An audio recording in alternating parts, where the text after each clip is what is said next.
Est-ce qu'il faut une régulation?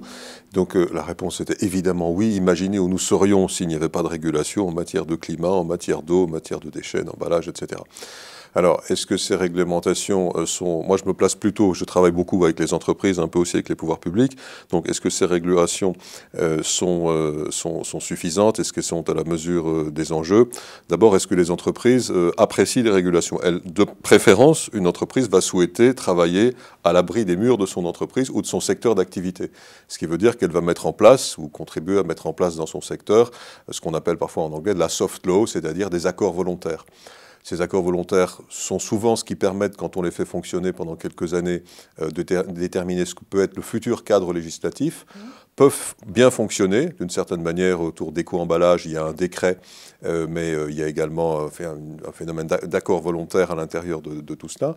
Et les entreprises souffrent parfois, dans le cadre d'accords volontaires, justement du défaut de mise en force, comme on dit, des lois, d'application des lois, puisque si quelqu'un est un industriel du même secteur, mais ne participe pas à cet accord, et qui plus est, s'il est dans un pays d'Extrême-Orient, comme on les connaît bien, évidemment, ça ne va pas fonctionner.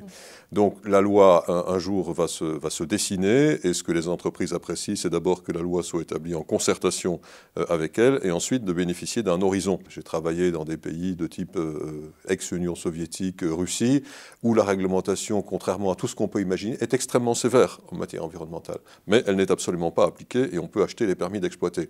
Sans aller si loin, et sans évidemment parler des mêmes errements pour la France. La France est régulièrement condamnée pour ne pas mettre en œuvre suffisamment vite, par exemple, Natura 2000, et vient encore d'être appelée à l'ordre par l'Union européenne il y a très peu de temps pour la non-conformité, je crois, de 30 ou 40% de ces stations d'épuration. Donc il y a cet effet d'horizon, il y a cet effet d'application, mais il y a également, au-delà de tout ça, un effet de globalisation qui fait que les lois au niveau d'un État ne sont véritablement pas avec la perméabilité des frontières suffisante, qu'au niveau des régions, on le voit bien avec ce qu'on appelle en Europe les fuites de carbone, c'est-à-dire des réglementations qui imposeraient des règles importantes sur des entreprises européennes et qui iraient, pour éviter ces contraintes, mettre leur entreprise à l'extérieur des frontières européennes ou qui subiraient la concurrence déloyale, d'une certaine manière, des entreprises coréennes, je pense au secteur du ciment par exemple. Donc cette notion de globalisation de la réglementation est importante. Le type d'intervention qu'on va faire, c'est par exemple lorsque l'Union européenne a décidé de faire rentrer les compagnies aériennes dans le système de Kyoto, c'était il y a quelques années et ça vient d'être décidé il y a plus d'un an maintenant, eh bien elle ne savait pas si elle allait taxer le kérosène, taxer les vols, taxer les décollages, taxer le passager kilomètre transporté, etc. Donc elle nous avait fait un certain nombre de scénarios. Donc là on est dans des études ex ante, c'est-à-dire avant que la réglementation ne se passe. Lorsque on est dans la préparation d'une réglementation, nous avons monté par exemple pour le ministère du Développement durable en France, un site internet pour aider à la consultation de la population sur les questions liées également au CO2. Et quand on est ce qu'on appelle ex post, on va examiner si, comme nous venons de le faire par exemple récemment, vous savez qu'il existe une réglementation qui s'appelle les D3E, c'est-à-dire ça pèse sur le recyclage, la reprise des matériels électroniques et électriques en fin de vie.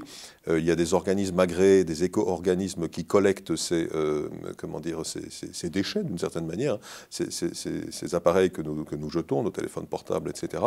Et il fallait juger au bout de quelques années si ça avait bien fonctionné. Donc ce que nous venons de faire, et nous avons dû un rapport pour les pouvoirs publics. Pour les entreprises, ça consiste à les aider parfois à monter très en amont des mécanismes d'accord volontaires entre elles. Nous travaillons pour l'industrie des cimentiers, par exemple, pour faire une base de données mondiale sur les émissions de ciment, ou bien à aider des entreprises individuelles à savoir quelle attitude adopter face à la réglementation. On représente souvent le développement durable un peu comme les anneaux olympiques. Là, il y en a 3, il n'y en a pas 5, par ces 3 cercles qui représentent l'espace de la prise de décision économique, l'espace social et l'espace environnemental. Il n'y a pas d'autre solution que pour un manager aujourd'hui, voire pour un actionnaire aujourd'hui, que pour un politique aujourd'hui, que pour un citoyen, de faire évoluer nos modes de réflexion et nos modes de prise de décision dans un sens qui intègre, on ne se trouve pas au milieu exactement de ces 3 cercles bien sûr, mais dans un sens qui intègre, qui respecte les équilibres entre l'économique, le social et l'environnemental. Et il est évident que vivant dans une économie de marché qui est le seul système qui n'a pas encore échoué, il faut bien sûr tenir compte d'abord des réalités économiques, parce que rien ne sert de protéger l'environnement et de protéger le social s'il n'y a plus d'emploi, s'il n'y a pas d'activité économique. Mais oui, c'est possible. Oui, c'est possible. Mais il y a bien sûr des moments, quand une entreprise ne sait pas comment elle va faire pour assurer une PME, par exemple, les échéances de la fin de mois, qu'on est le 27 et qu'elle n'a pas de quoi payer son personnel le 30, il est évident que, j'allais presque dire, on prend le fusil, on va voir le client pour chercher le chèque qui traîne depuis longtemps. Et on va mettre les notions de développement durable au sens où nous l'entendons, entre parenthèses, jusqu'au moment où on aura résolu ces problèmes de survie. Mais la manière de sortir de problèmes de concurrence déloyale, enfin, ou de concurrence venant de dumping social, etc., c'est quand même le plus souvent dans un cadre réglementaire, j'ai dit à quel point il était utile, c'est quand même le plus souvent par une réflexion sur l'innovation, sur son produit, sur ses relations clients, sur l'évolution de son business model. Est-ce que demain, je continue encore à fabriquer des carrés de moquettes comme nous en avons autour de nous, ou est-ce que j'offre un service qui fasse en sorte que le tapis soit toujours dans un état de propreté? C'est vrai avec Michelin, c'est un service bien connu. Donc cette notion de dématérialisation, de découplage de la consommation vis-à-vis de la croissance sont des choses qui sont fondamentales, y compris pour des entreprises qui peuvent être en difficulté. Ce qui a changé, c'est probablement la pression que les enfants peuvent exercer.